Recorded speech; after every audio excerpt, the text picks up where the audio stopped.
The power button is held for 3 seconds to power on the instrument and held again to power off. Pressing the backlight button will turn on the illuminated display for better screen visibility in dark lighting. The escape key will bring you back to the previous screen if you have made any incorrect selections, or, if pressed multiple times, will bring you back to the measurement display screen. The up and down arrows will cycle through the measurement values displayed on the screen. Finally, the print button will send all of your data to the Testo IR printer once pressed. The 3 orange buttons located in the center correspond to the data displayed on the screen above them. The left button will scroll left or right. The center button will start and stop your measurements as well as enable you to select a setting. The right button will access the instrument settings. Additionally, if this is your first time turning on your instrument, you will be asked to set up your location settings. The first setting will be for the area code. This is displayed as a number between 1 and 5 and corresponds to specific countries. Choose your area code with the arrow keys and select by pressing OK.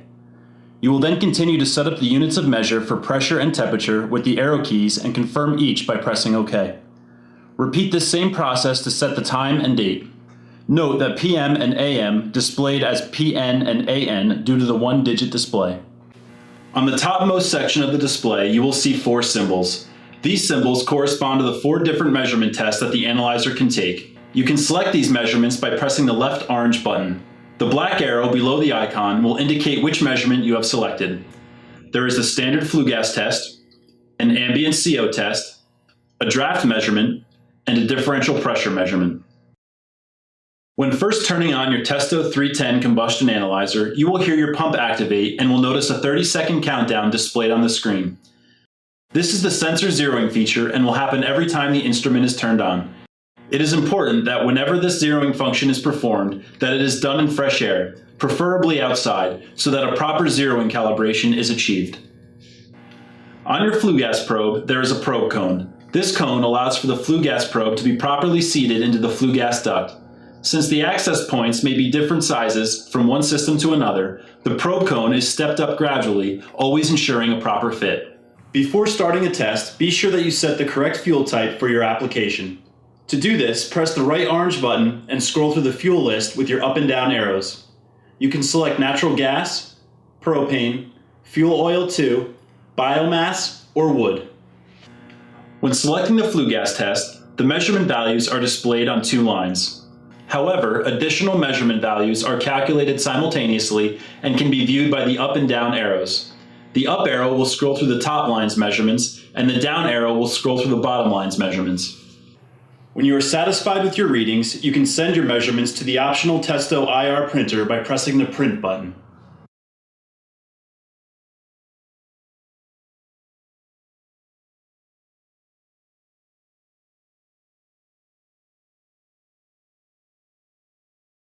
Selecting the ambient CO measurement will set up your analyzer to measure CO in spaces around a home.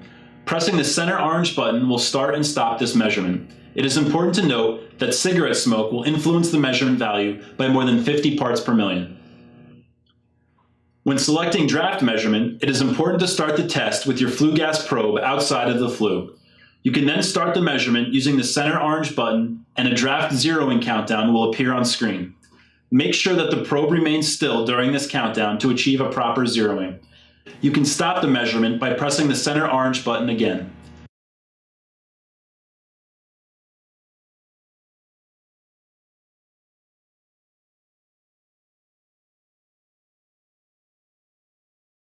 When selecting differential pressure, you will see the term plug appear on the screen. This indicates that you must remove the yellow cone filter in the back of your probe handle and replace the filter with the orange plug. To access the filter, rotate the plastic cover counterclockwise to unlock. You will find the orange plug stored conveniently in the space provided in the back of the probe handle. Remove the yellow cone filter and replace it with the orange plug. You can then put the plastic cap back on the probe handle and rotate clockwise to lock it back in place. Once the plug is secured in the probe handle, you will need to secure one end of the silicone hose that is supplied in your kit to the end of the probe shaft. Make sure that the hose is covering all of the openings in your probe.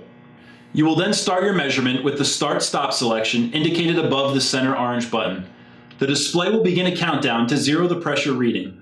Once the zeroing is completed, you may connect the other end of the silicone hose to your measuring point. After the measurement is complete, press the center orange button again to stop your measurement. A buildup in moisture will be collected in the condensate trap from continuous use. This level of moisture can be monitored by the view window located on the side of the instrument.